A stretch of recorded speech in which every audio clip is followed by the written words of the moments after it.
Video பார்க்குற எல்லாருக்கும் வணக்கங்க. இது இங்கிலீஷ் படிக்கலாம் சேனல். டென்ஸ் மொத்தம் 12 இருக்குது. ஆனால் இன்றைக்கி நம்ம பார்க்க போகிறது ப்ரெசன்ட் கண்டினியூஸ் டென்ஸ். அப்படின்னா என்ன? தொடர் நிகழ்காலம். இதுக்கு என்ன அர்த்தம்னு பார்க்கலாமா? ஒரு செயல் நிகழ்காலத்தில் தொடர்ந்து நடைபெற்று வந்தால் அதை ப்ரெசன்ட் கண்டினியூஸ் டென்ஸில் குறிக்க வேண்டும். அதாவது நம்ம ஏதாச்சும் ஒரு வேலை செஞ்சிட்ருக்கோன்னா அதை நம்ம பேசிகிட்டு இருக்கும்போது கூட நடந்துக்கிட்டே இருக்குதுன்னாக்கா அந்த மாதிரி டைமில் நம்ம யூஸ் பண்ணுறோம் இல்லையா சென்டென்ஸ்லாம், அதெல்லாம் நம்ம எப்படி யூஸ் பண்ணோம்னா ப்ரெசன்ட் கண்டினியூஸ் டென்ஸ் தான். அதுதான் அதோட மீனிங். இப்போது ப்ரெசன்ட் கண்டினியூஸ் டென்ஸு எங்கெங்கெல்லாம் யூஸ் பண்ணலான்ட்டு ஒரு 3 பாயிண்ட்ஸ் பார்க்கலாம்.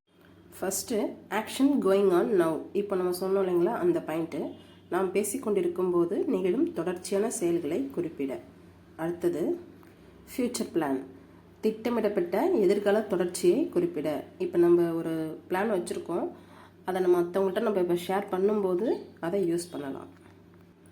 அடுத்தது கண்டினியூஸ் ஆக்ஷன், தொடர்ந்து நடைபெறும் செயல், நாம் பேசும்போது என்றாலும் கூறலாம். இந்த 3 இடத்துலையும் பயன்படுத்தலாங்க. இது எல்லாமே கேட்குறதுக்கு ஒரே மாதிரி இருந்தாலுமே கூட எக்ஸாம்பிள் சென்டென்ஸ் பார்க்கும்போது உங்களுக்கு ஈஸியாக இருக்கும். எக்ஸாம்பிள் சென்டென்ஸ் பார்க்கலாமா? ஃபர்ஸ்ட் ஒன், அவர்கள் தேவாலயத்திற்கு செல்கிறார்கள். அதுக்கு இங்கிலீஷில் என்ன சொல்லணும்? They are going to church. They are going to church. Present continuous tenseல verb கூட ing சேர்ந்து வந்திருக்கும். go கூட ing சேர்ந்தா going. ஓகேங்களா? இதுக்கப்புறம் எல்லா சென்டென்ஸ்லையும் கவனிங்க, verb கூட ing சேர்ந்து வந்திருக்கும். அடுத்த சென்டென்ஸு, என் அம்மா என் பாட்டியுடன் பேசுகிறார். என் அம்மா பாட்டியோட பேசிக்கிட்டு இருக்காங்க அப்படின்னு சொல்லுவாங்களா குழந்தைங்க. அதுக்கு My mother is talking with my grandma. My mother is talking with my grandma. இதுலையும் கவனிச்சிங்களா? Talk plus ING talking. நீங்களுமே என் கூட சேர்ந்து ட்ரை பண்ணலாம். My mother is talking with my grandma. அடுத்த சென்டென்ஸ் பார்க்கலாம். அவர் விடுதியில் தங்கியுள்ளார்.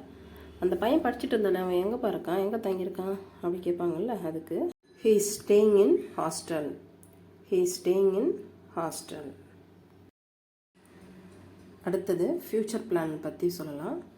அவள் நாளை Kolkata செல்கிறாள். She is leaving for Kolkata tomorrow. She is leaving for Kolkata tomorrow. அடுத்த சென்டென்ஸ் பார்க்கலாம். அவர் அடுத்த வாரம் பார்ட்டி கொடுக்கிறார். அவர் அடுத்த வாரம் பார்ட்டி கொடுக்குறாராம்பா அப்படி சொல்லுவாங்கல்ல, அதுக்கு He is giving a party next week. He is giving a party next week. நீங்களும் என் கூட சேர்ந்து ட்ரை பண்ணுங்கள். He is giving a party next week. Future பிளானில் அடுத்த சென்டென்ஸ் பார்க்கலாமா? செல்வா அமெரிக்கா செல்கிறார். அதுக்கு என்ன இங்கிலீஷில்? Selva is going to America. Selva is going to America. Selva is going to America. அடுத்தது கண்டினியூஸ் ஆக்ஷனில் சிறுவர்கள் தற்போது கிரிக்கெட் போட்டியை பார்க்கின்றனர். அதுக்கு இங்கிலீஷில் The boys are watching a cricket match at present. The boys are watching a cricket match at present. அடுத்தது ஆசிரியர்கள் மிக சிறப்பாக பாடம் நடத்துகிறார்கள். அதுக்கு இங்கிலீஷில் The teachers are teaching very well.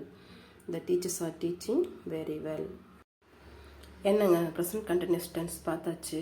உங்களுக்கு புரிஞ்சிருக்கும்னு நம்புகிறேன். ஏதாச்சும் டவுட்னா காமெண்ட் பண்ணுங்கள். டென்ஸில் இது வரைக்கும் present tense, present continuous tense 2 பார்த்தாச்சு. இன்னும் 10 இருக்குது.